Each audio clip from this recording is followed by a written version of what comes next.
Habis saya ke Jakarta. Pulang dari Jakarta ke rumah bawa mainan banyak. Nih Bro, wih banyak banget kan, seneng ya dulu ya? Iya. Gimana sih pas kecil? Ih, mainan Bi kok banyak banget. Iyalah, tawarin gitu teman-teman kawan.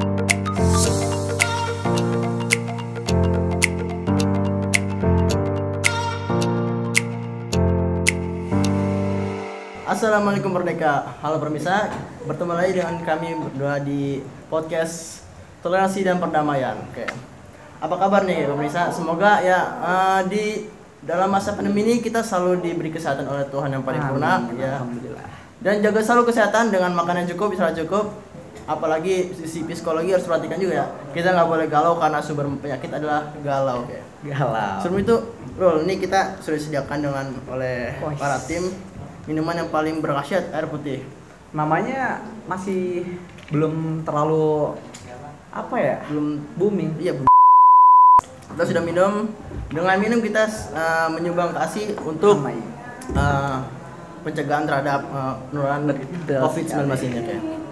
Oke, malam ini kita ditemani oleh Birrul Insan Al-Hazmi. Yes. Sebelumnya bisa nih Kairul cerita sedikit siapa sih ente, nama panjang ente, lahir di mana, makanan favorit atau orang tua gimana? Silakan. Jadi nama saya Birrul Insan Al-Hazmi, itu nama lengkap. Boleh disebutin binnya? Oh, boleh. Kalau kemarin Kak Bastotan itu nyampe 15 ke atas ya mungkin ya. Kalau saya nggak bisa sebanyak itu sih, mungkin cuma 5 ke atas.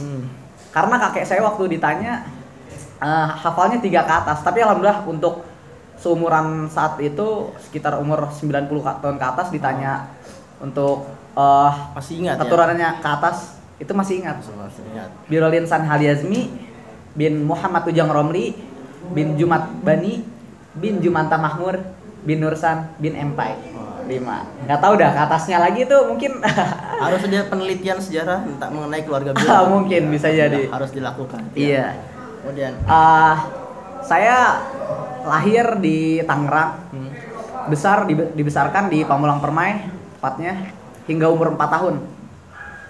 4 tahun saya pindah ke Gantar. Ke Gantar Indramayu. Tepatnya di Al-Zaitun. Dalam rangka jihad mungkin. Bisa jadi. Ikut orang tua mungkin mengabdi di sana. Iya, saya sebagai anaknya pasti ikut lah. Masa ditinggal? Iya. Nih, Apa lagi? sekarang udah kelas berapa, Rul? Sekarang kelas 12. 12. Berarti Iya. udah hampir menyelesaikan jenjang pendidikan di Al-Zaitun ya? Iya. Dari betul. kelas Saya di Al-Zaitun ini dari kelas 1. kelas 1. Namun ketika MI ini saya tidak sekolah di pusatnya di Al-Zaitun, namun di cabang dari Al-Zaitun ini, yaitu sekolah dulu disebutnya sekolah PKBM Cibanoang, sekolah kita Cibanoang. Iya. Oke. Berarti nih dari ketiga masa jenjang pendidikan ini, menurut ente mana sih yang paling berkesan gitu dalam hidup ente? Oh, ini yang paling pengalaman paling asyik nih. Sebenarnya semuanya berkesan sih bagi saya.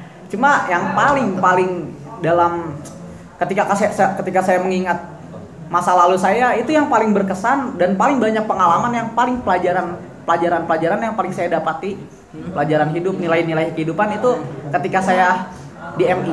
Oh, ini. Ada apa sih Demi? Waktu saya MI tuh kenapa ya? Di situ masa-masanya saya masih dibimbing, dibina oleh keluarga saya. Oh, Oleh keluarga, lingkungan sekitar, teman-teman. Itu yang paling banyak memberikan pengaruh terhadap hidup saya hingga saat ini. contohnya gimana nih? Gimana ya? Saya dari kecil dididik di lingkungan keluarga saya itu memang udah benar-benar alhamdulillah gitu. Saya merasakan, oh ternyata dulu yang dilakuin orang tua saya seperti ini ternyata ada hasilnya untuk saya ketika saat ini. Contohnya, orang tua saya jujur dari dulu mendidik saya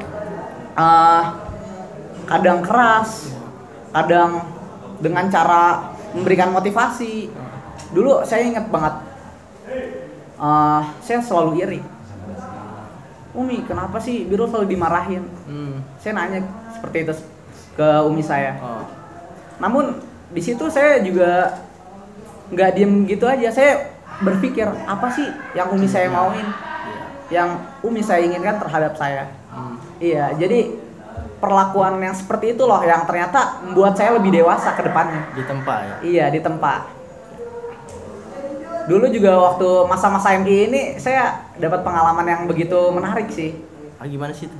mulai dari masalah bisnis, ini kayak menarik banget, pengalaman, keterampilan, hobi-hobi seperti sepak bola dan olahraga lainnya. Berarti Birul nih dari kecil sudah berkecimpung dalam bisnis ya? Oh, bisa jadi, iya. Bisa dibilang seperti itu. Bisa nggak spesifik gimana nih bisnisnya, kan banyak bisnisnya. Jadi dari dulu saya diajarkan oleh orang tua saya, terutama ibu saya, Birul, kamu kalau mau jajan harus kerja dulu. Umi nggak bakal ngasih duit ke kamu kalau kamu belum kerja. Umi juga dulu seperti itu, dididik oleh kakek kamu. Dibilang seperti itu. Jadi saya nggak bakal dikasih uang. Terlebih lagi emang kondisi keluarga saya ekonominya nggak terlalu nggak terlalu ini. Jadi saya dididik untuk berjuang, berusaha. Gimana caranya saya mendapatkan apa yang ingin saya raih gitu. Iya, mulai dari uang jajan. Dulu saya gimana ya? Bukan berarti saya nggak dikasih uang oleh orang tua saya. Saya dikasih, namun harus kerja dulu. Mulai dari nyapu rumah, hal yang kecilnya, hal simple. Tapi dari dulu saya berinisiatif sendiri. Kadang ngelihat orang yang suka kan punya temen ya. Dulu punya temen. Dia tuh suka ngumpulin barang-barang bekas loh, kayak rongsok gitu. Nah, saya mulai ikut tuh di situ. Waktu kelas 1, kelas 2 kayaknya. Berarti ini bisnis pertama nih? Iya, bisnis saya pertama kali. First time. Nyari rongsokan. Saya mulung di situ. Yang masalah, yang penting ada usaha kayak. Mulai dari botol bekas, buku-buku, besi. Waktu itu saya seneng banget gitu. Kalau ada ngelihat besi, saya bareng kakak saya waktu itu, bareng abang saya. Ngelihat besi di jalan, kalau lagi jalan-jalan, wah kak ada besi kak, nggak diambil. Karena keseringan kayak gitu, kok ada botol. Jadi ngelihat botol, iya ngelihat botol bekas, ngelihat botol minuman bekas, buku-buku bekas, itu ngeliat, wah ada uang. jadi gitu loh. Harga ya. Iya. Sebagai referensi untuk pemirsa, jadi apa yang dilakukan Birul ini bisa kalian baca di The Power of Pepet. Itu adalah sebuah buku karangan Setiawan, bisa kalian pesan di Tokopedia dan selainnya. Ada. Jadi selama masa jenjang itu, menurut ente model bisnis apa sih yang paling bagus ketika saat itu ente jalani? Waktu MI ya? Iya.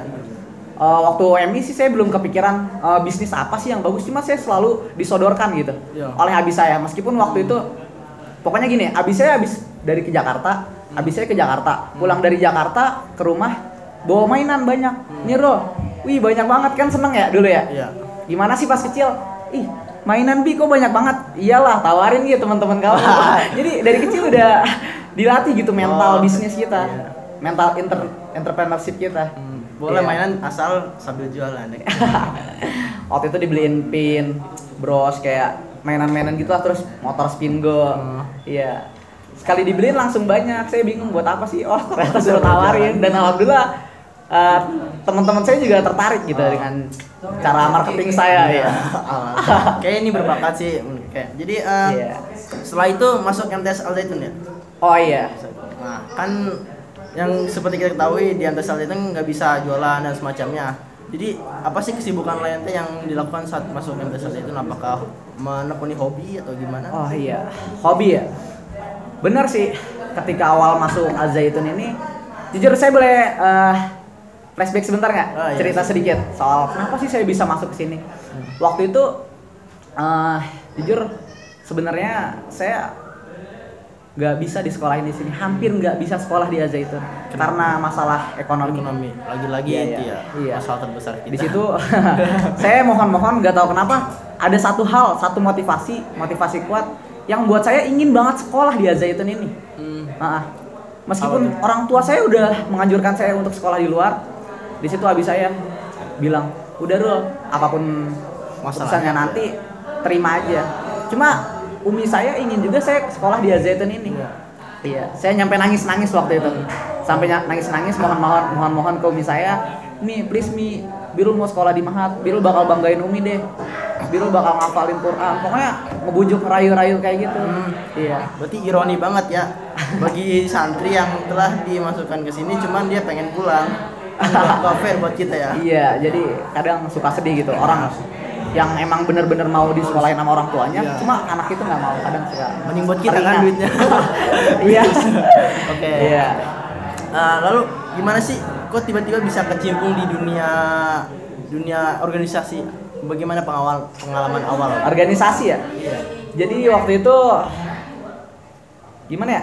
saya dari kecil sih juga diajarkan oleh habis saya tentang kepemimpinan juga. Waktu kecil disuruh kelas 1 disuruh nulis, disuruh ada PR waktu itu dari guru. Apa cita-cita kamu?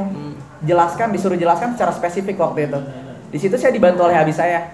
Cita-cita pertama kali saya itu menjadi seorang presiden. Di situ saya menulis, ketika saya ingin menjadi presiden nanti, ketika saya sudah terpilih menjadi presiden nanti, saya akan menjadikan guru-guru saya menteri sebagai menteri-menterinya nanti, gitu. Iya, dari kecil saya sudah dididik seperti itu. Kemudian pas waktu kelas 7 masuk, saya dari MI juga saya sudah terbiasa menjadi ketua kelas dulu, dari kelas 1, kelas 2, kelas 3. Saya selalu dipercaya oleh guru-guru dan teman saya untuk menjadi ketua kelas. Iya, meski masih agak gimana sih dulu organisasi pas kecil. Apaan sih? Ketua kelas ngapain sih? Ambil snack doang. Iya. Tapi di situ ada nilai-nilai yang buat saya ada seperti latihan organisasi. Kita ambil sisi positif aja ya. Bagaimana kita tidak menjadi kacung. Iya. Ketika kelas 7 saya sama masih jadi ketua kelas. Kelas 8. Tapi di situ pas kelas 8 kebetulan saya mendapatkan wali kamar ketika angkatan nasional. Wali kamar saya, ketika itu saya ketua kamar. Wali kamar saya bilang seperti ini, untuk menjadi seorang pemimpin kita nggak bisa yang namanya langsung menjadi ujuk-ujuk menjadi pemimpin yang besar. Harus ada prosesnya. Jadi emang nyobain dari kecil gitu ya? Kecil, ada tingkatannya. Iya. Kayak main game aja lah. Iya pasti. Lama-lama semakin upgrade. Iya. Dari ketua kamar saya kelas 8, kelas 9A, waktu itu alhamdulillah dapat kelas kos. Saya jadi ketua kelas dan sekaligus waktu itu kita tinggal di lantai 5. Lantai 5 Al-Madani. Jadi SPL. Iya, saya dipercaya menjadi ketua SPL waktu itu. Jadi ketua kamar, ketua kelas, ketua SPL. Terakhir. Dan yang terakhir nih. Nggak terakhir sih, mungkin ini langkah awal. Insya Allah. Dipikir menjadi ketika masuk aliyah terpilih menjadi ketua marhalah angkatan Defender. Iya. Kalau bisa dimilih, bisa milih nih loh. Organisasi atau hobi? Organisasi atau hobi? Iya. Kan dulu saya pernah dengar sampai ente saking apa ya?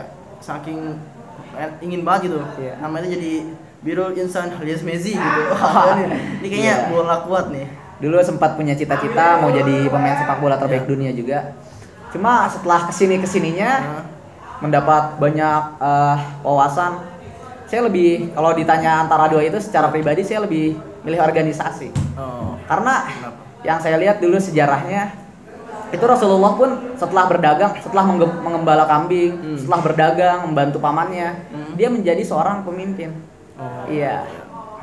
Dan manusia pun diciptakan seperti itu. Khalifah, menjadi khalifah fil ard. Iya.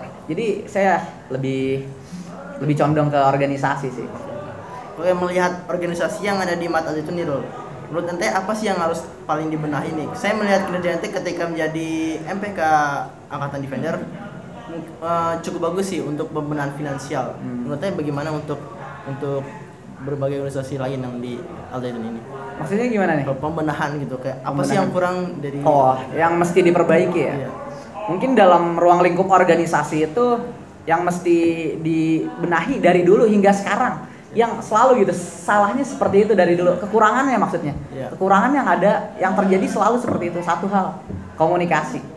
Kebanyakan organisator kekurangan mereka itu dalam berkomunikasi.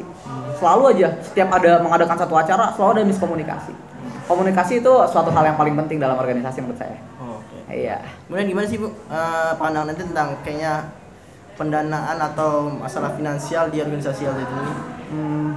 Maksudnya dalam hal keuangan gitu ya? Bagaimana?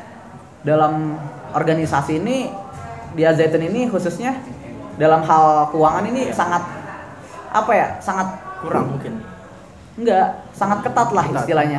Iya. Semua pembayaran yang masuk itu harus melalui kas 2005. Terkontrol, terdata semuanya. Jadi maksudnya mungkin ini lebih memberatkan para anggota organisasi atau gimana? Memberatkan? Iya. Mungkin iya sih. Memang seperti itu. Yang namanya untuk meraih surga itu, ibaratnya untuk meraih surga itu nggak mudah. Jadi memang harus sulit gitu seperti itu. Emang nggak mudah untuk membuat sistem. Apalagi ntar kita harus bayar ke jauh-jauh ke 2005, kan beda banget sama yang namanya narikin langsung. Iya, langsung lewat tangan. Cuma ini semua demi kebaikan ya. Iya. Oke, apa yang dilakukan Al Zaitun ini semua untuk kebaikan. Betul sekali. Menurut ente nih Rul, pandangan ente tentang Idul Fitri kemarin nih, gimana sih? Wah, Masya Allah. Saya sempat takjub luar biasa, Masya Allah. Sungguh luar biasa, Masjid Rahmatan Lil Alamin, masjid terbesar di Asia Tenggara, ya kan? Itu ketika saya masuk dan pertama kali dipakai untuk sholat Idul Fitri kemarin, itu sungguh saya benar-benar luar biasa kagetnya. Iya, waktu ketika saya memasuki Masjid Rahmatan, terlebih lagi ketika saya masuk ke dalamnya itu, terlebih dalamnya lagi, saya melihat bahwa mihrabnya itu benar-benar sungguh luar biasa. Katanya mihrab terbesar di seluruh dunia ya? Iya. Nomor 1. Iya, terus terlebih lagi ketika saya sholat. Biasanya Syekh Al-Zaitun ketika sholat Jumat sama baca surat As-Saff selalu. Cuma bacaan surat As-Saff kali itu waktu Idul Fitri kemarin nangis ya? Sedikit kayak tersenduh gitu. Nggak gimana ya, nggak beda gitu dari biasanya. Iya. Terus ketika ayat 9, ayat 8, 9, 10 yang walau karihal musyrikun itu agak tersendat seperti menangis. Di situ saya langsung benar-benar merem, meneteskan air mata. Itu sungguh luar biasa, nikmat banget. Iya. Jadi menurut ente Rul, saya kemarin baca di berbagai media ini membahas Al Zaitun banyak yang berpandangan buruk. Lalu bagaimana sih tanggapan Anda tentang tanggapan buruk orang luar mengenai Al Zaitun? Jadi saya pernah baca mengenai hal ini, saya mengambil konteks lain. Saya pernah baca di satu buku Filosofi Teras judulnya. Ketika ada orang yang membenci kita, membenci, misalnya saya dibenci banyak orang, so itu mereka, itu membenci saya, itu mereka. Maksudnya itu di luar kendali saya loh. Saya nggak punya kekuasaan atas mereka. Kamu harus kayak gini, kamu harus senang terhadap saya, nggak bisa. Jadi itu ya, so saya biasa aja gitu.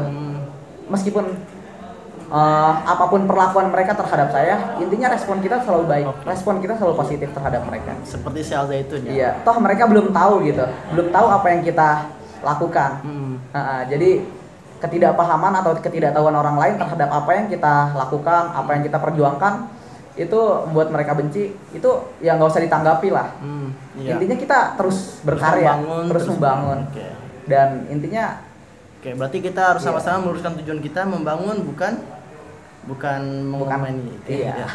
Jadi semata-mata karena Allah. Jadi mungkin harapan untuk Al Zaitun apa Rul ke depannya? Harapannya untuk Al Zaitun ya. Harapannya sih semoga Al Zaitun terus maju, bisa terus berdiri kokoh meskipun walau karihal musyrikun, walau karihal kafirun.